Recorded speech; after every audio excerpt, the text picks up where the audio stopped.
Bonjour à tous, aujourd'hui on se retrouve pour une nouvelle vidéo où je vais vous présenter quel cramponnage choisir en fonction du terrain pour les compétitions et entraînements du cyclocross. On va avoir plusieurs marques et plusieurs types de pneus, donc du Michelin, Victoria, Challenge ou encore du Gast. On va décortiquer toutes sortes de cramponnages aujourd'hui. Allez, on y va, c'est parti. Le terrain sec. Alors ici ça va être un terrain qui va être très roulant, donc on va pas avoir besoin de gros cramponnage, mais quand même de l'accroche pour les virages. Donc pour commencer, le Victoria Cross Evo XM qui a été remplacé récemment par le Terreno Dry. Donc ici on peut voir que c'est un cramponnage qui va être très petit, très fin. Là ici le boyau est neuf et on voit que le crampon n'est pas très gros, donc ça va permettre un bon rendement avec quand même un peu d'accroche sur les bords. Ici on a le Hutchinson Black Mamba CX, donc c'est un pneu qui a été adapté tout simplement du VTT, donc pareil c'est adapté au sec. Donc des petits crampons sur le dessus, une belle bande de roulement et sur les bords un tout petit peu plus gros. Regardez de l'accroche. Le terrain sableux, donc ici l'objectif ça va être d'avoir un crampon le plus plat possible pour essayer de survoler au maximum le sable. Donc pour ça on a plusieurs choix, donc soit utiliser le cramponnage qu'on a vu juste avant pour le sec, ou utiliser vraiment le spécifique du cramponnage à petits diamants comme on voit sur le Challenge Dune ici et sur le Continental Speed, de petits diamants qui vont permettre d'accrocher le sable. Dans les circuits en sable, on peut aussi voir un autre type de boyaux, donc ça va être des boyaux qui vont être type sable sur le sommet, toujours pour la même idée, mais sur les côtés on va avoir du cramponnage presque type boue pour accrocher dans les dévers et les virages. Ça se rapproche presque du mixte qu'on va voir juste après. Les terrains mixtes. Alors là, c'est une grande catégorie que je vais recouper en plusieurs morceaux. Donc c'est tout terrain qui n'est ni sec ni vraiment très boueux. C'est pour ça que ça en fait une grande catégorie. Donc je commence avec les carrés. Donc je vais appeler carré tous ces types de cramponnage qui sont en forme de petits carrés. Donc ici on voit le traceur de chez Spey.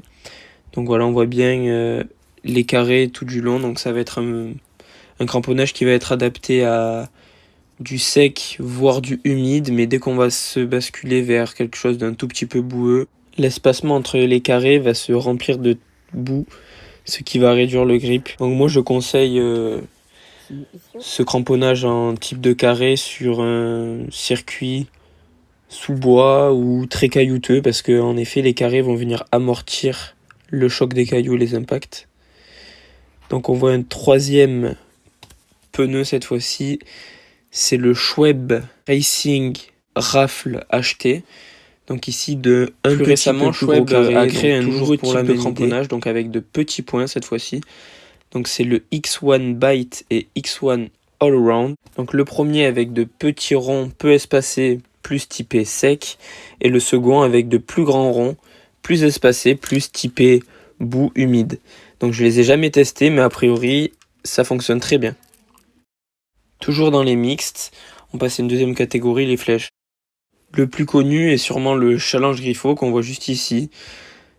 Donc c'est comme j'ai expliqué, un cramponnage avec des flèches, donc de petits cramponnages ronds ou carrés sur les bords, et sur le centre une flèche qui va vers l'avant ou vers l'arrière. Certains diront qu'il faut monter la flèche vers l'avant pour de la vitesse. D'autres diront qu'il vaut mieux privilégier le grip avec la flèche vers le bas. Personnellement, je les monte toujours les flèches vers l'avant. Ce qui est sûr, c'est qu'il s'agit d'un cramponnage qui va être adapté à de l'herbe humide ou un sol un peu humide, donc juste avant d'avoir vraiment un gros bourbier. Ici, on voit le Victoria Cross Evo XG qui a été remplacé il n'y a pas longtemps par le Terreno Mix qui est dans la même idée. On voit maintenant le Dugast Typhoon, donc qui est exactement dans la même idée. La différence se fera sur le prix et sur le cramponnage qui va être plus ou moins souple. Ici, moi, chez Dugast, ce que j'apprécie un petit peu moins, c'est le fait que la bande de crampons est un petit peu resserrée comparé aux autres marques. Du coup, avec ce type de boyau, j'ai la sensation d'avoir moins d'accroche dans les virages. on passe à la troisième catégorie de cramponnage mixte que j'ai appelé petite boue. Alors c'est quoi?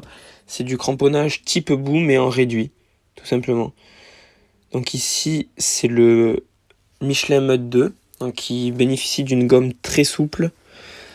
Et donc ça nous permet d'avoir une bonne accroche. Donc le crampon neuf va nous permettre d'avoir une bonne accroche sur terrain plutôt meuble. Et en fin de cramponnage, on pourra l'utiliser sur un terrain sec comme dans le sud de la France. Et ça sera le cramponnage parfait. FMB fait un cramponnage dans la même idée avec son grip au speed qui va être adapté à un sol meuble mais pas trop boueux. On passe à mon préféré, donc c'est le Baby Limus de chez Challenge.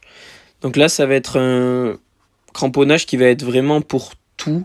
Donc c'est l'idée du mixte, c'est vraiment l'idée du mixte. Donc on a une belle bande de roulement sur le milieu qui est assez complète et sur les bords de gros crampons donc qui vont nous permettre d'avoir une bonne accroche dans la boue, mais pas dans la très très grosse boue comme pourrait l'avoir le Limus. Mais en effet c'est très mixte et très efficace sur les terrains herbeux et humides. Donc dans la même idée, on a le Dugast Small Bird qui est l'enfant du Dugast Rhino, donc de petits cramponnages dans l'idée du Rhino. Et on passe à la dernière catégorie, les terrains boueux, donc les gros bourbiers, où là on va choisir un cramponnage bien spécifique. Et on passe tout de suite au premier cramponnage, donc c'est le Victoria Cross XL. Cramponnage debout, on voit de gros cramponnages sur les extérieurs et au centre décroché pour bien accrocher. Donc c'est vraiment dans l'idée du pneu de tracteur, mais à la section 33 qui est la maximum autorisée par la FFC et l'UCI. Donc maintenant on voit un second boyau, donc là c'est le Super Mud de chez FMB. Donc FMB pareil, France Marie Boyau qui font toutes les catégories qu'on a pu voir. Ça peut aller du slalom qui va être dans l'idée du griffo, un autre sprint 2 qui va être plutôt mixte voire sable. Donc là pareil on voit des petits S qui vont me permettre d'accrocher. J'adore ce type de cramponnage que j'ai utilisé sur ma roue avant pour ma paire de roues de boue. Et donc on a le Dugast Rhino, donc dans la même idée avec les petits S sur les extérieurs et au milieu un plus gros cramponnage. A noter que ce genre de cramponnage en S va être fait d'une gomme très souple qui va permettre de se tordre pour accrocher au maximum. Et on termine avec les Challenge Limus, donc les gros Baby Limus, tout simplement. Donc on a de gros crampons sur le centre et sur les extérieurs, des petits Y spécial de la marque. Donc qui permet d'avoir une très bonne accroche dans la boue. Ici le cramponnage va être un tout petit peu plus rigide, donc toujours dans la même idée pour essayer de se rapprocher du cramponnage du tracteur, donc parfait pour les bourbiers. Donc pour résumer, un bon cramponnage va dépendre du type de terrain et de la météo. Donc pour un terrain sec avec du soleil, on va choisir une bande de roulement le plus complet possible, comme on voit ici, pour avoir un maximum de rendement sur un circuit donc rapide. Sur un circuit un peu plus boueux ou en tout cas glissant, on va choisir une bande de roulement moins complète mais avec plus d'accroche du coup sur les extérieurs comme on voit là. Et enfin ici, on aura une bande de roulement peu efficace mais un grip parfait pour du circuit boueux avec de gros crampons très espacés. Donc de ce fait, il faut faire le bon choix entre les différentes catégories de cramponnage et également ne pas négliger le gonflage qui peut faire perdre une course.